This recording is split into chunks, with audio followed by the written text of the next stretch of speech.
You are now listening to FEMI9 Frequency Podcast. Don't forget to like, comment, share, and subscribe if you would like to hear more. My frequency, my flow.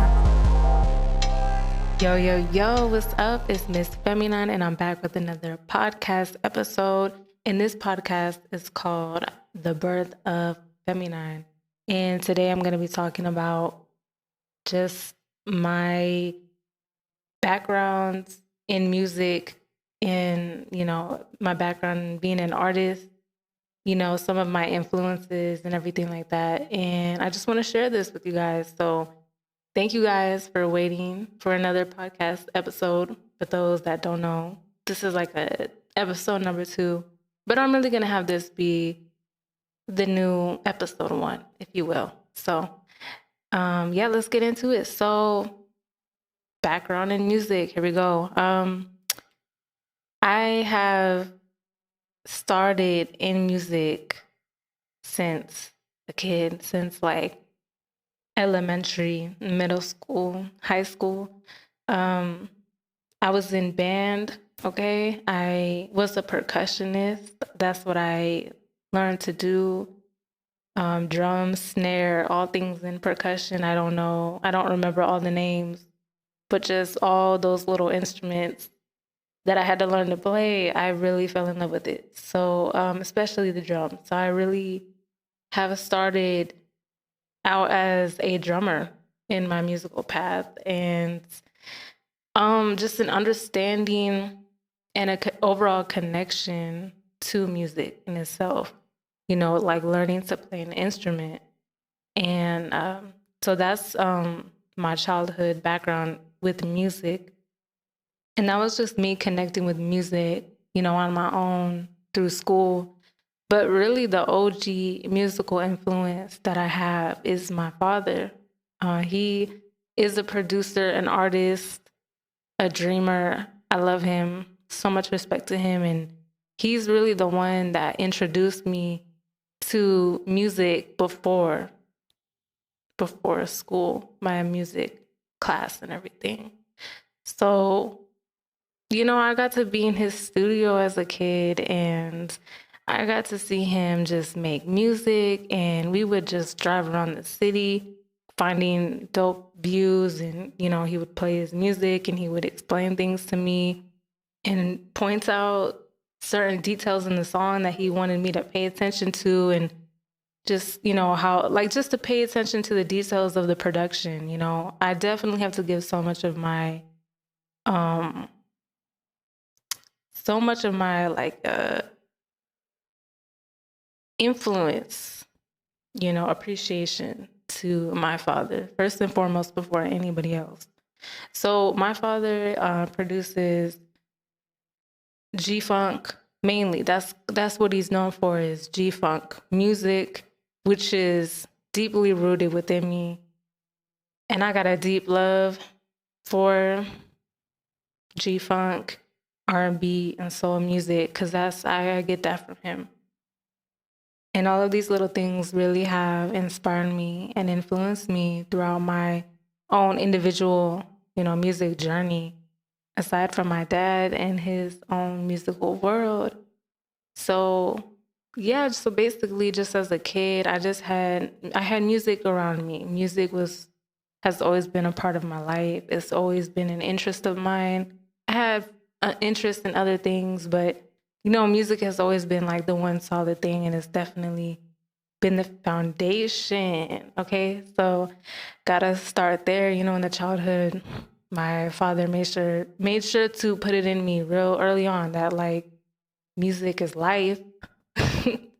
Music is beautiful. Music is powerful. Your words are powerful. The energy and the frequency within music is very influential, and that's what makes it powerful. So I never saw music as anything less than that. That's just what he's taught me. So that's why I appreciate him and everything, all the game that he's given to me about music.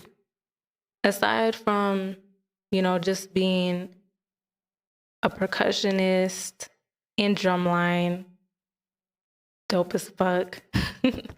And, the music that I grew up listening to rap and hip hop obviously, and of course that's just naturally, and R&B and soul and jazz and blues and everything really.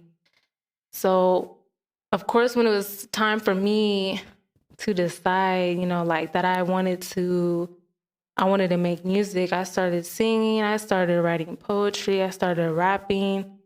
I grew up with so much variety in music. I really had so much to inspire me. So, it was like, yeah, like I definitely want to rap. I want to sing. I want to make music. I want to do it all. And that's just what I've continuously focused on. So I started really buckling down and focusing on writing my own songs and raps around 15. I had my little journal, like I was sketching, in middle school, I was making my little raps and everything. So, I mean, I really was taking it seriously at 11, 12, 10, 11, 12. Like I was doing my little thing, but actually like forming like real songs and putting it together. And yeah, I started doing that at like 15, 16. So I had time to, like just be in my own zone and find that space for myself while, just writing in my journal and, just being, like a young kid and just allowing my emotions to flow out. So, and then that's great. It's a great stepping stone for when you're ready to actually make music. You need to know yourself. You need to know what you want to talk about. You just need to be connected. And I'm really grateful that I built that up first. And it is a never ending journey. Music really takes you on a journey through each project or song that you create. So still to this day, every time I go to work on some lyrics or make a new song or think about a new project, I'm still learning more about myself and my voice and my vocal capabilities and my writing skill of what I can talk about. So it's always about pushing the limits, So I'm just grateful for the whole journey and all the growth and everything.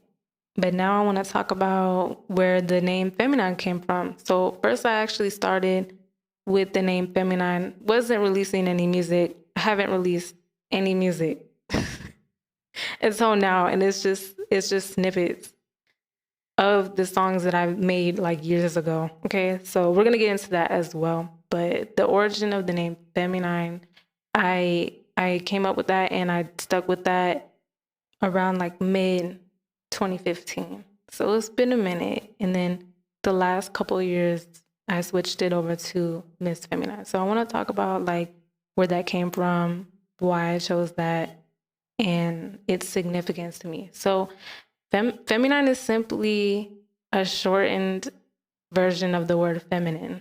I saw the word feminine and I saw that there's obviously a number 9 in the word. And I just really fell in love with it. Just looking at it, it just made me feel some type of way. And I felt like it had a nice ring to it. I felt like it was cool. It was different. And I needed something different to describe me as an artist. And one of those things is most definitely feminine. Like I am very, very feminine. I can be very fiery as well, but I truly feel like I am just feminine energy embodied. So I needed that. And getting to know myself deeper on a level as well of like, who is FEMI9? What is that? And for years, I really have just been on a journey of just discovering that myself and tapping into that. And along with music and my sound and what I want to talk about and just the overall sacredness of the name and, who I am and how I can really do that word justice, So the number 9 carries symbolism of, for me, just the number 9 holds a symbolism of birth or creation. And I'll just kind of keep it on that, creation and birth. And I feel like that's what happened to me artistically.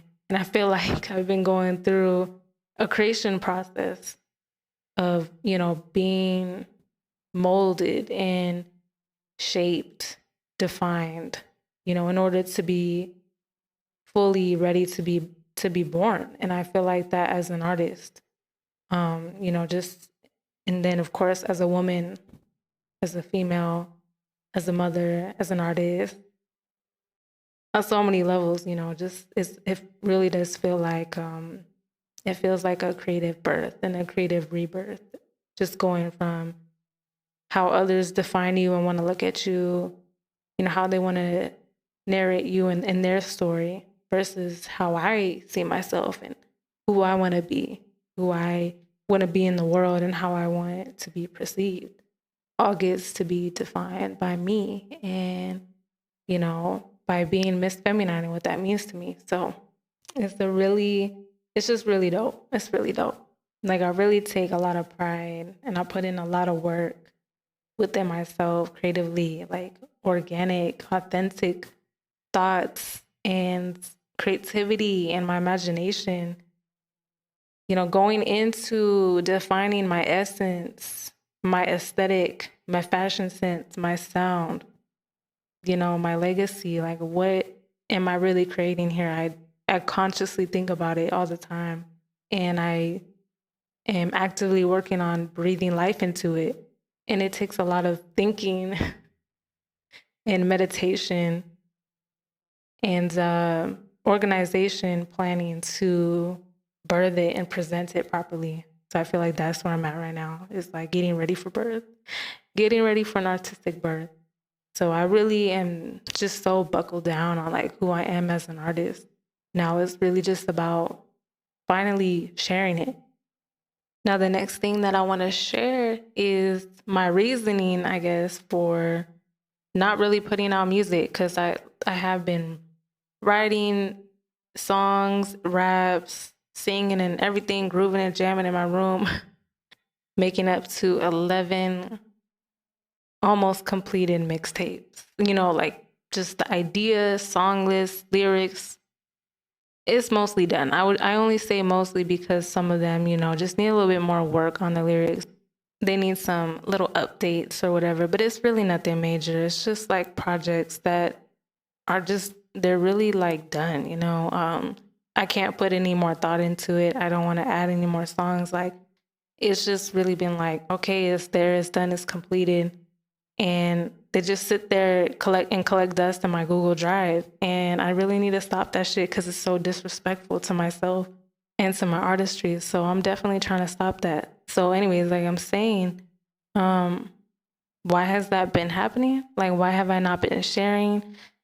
Just flat out, I'm just going to be real because I'm like really shy. I'm pretty shy. But I'm not though, which is weird. Like I'm not shy, but I can be. Like I can be very reserved and just protected of my craft, my journey, my my energy, my dreams. Just so protected of it. I don't want it to have to deal with criticism sometimes and thoughts and opinions and judgments when like your work comes from such a pure place within you. You just put so much into your whatever. Like I paint too, poetry and everything. I don't want to hear nothing. Like I can and I will, but that's just been my mindset for so long. Just not feeling ready to let it go. Not feeling ready to let it be, a part of other people's experience as well. And just kind of holding it on to myself. Kind of like what you do, just like when you're pregnant. That's why I feel like I made that correlation. Like you just kind of want to hold it in and just appreciate your own work. And then, a time will come for you to share it. And just for so long, like it just wasn't time. So it's just that simple. And, along with being shy, you got to deal with your own doubts and fears and, your own confidence as an artist. Some people have it naturally. I have, a lot as a kid, somewhere in between my childhood and childhood years and adulthood years. Like there was just this crazy up and down of just feeling confident, not feeling confident, and everything in between, all normal human stuff and emotions, which is raw though. It's so raw and it's real.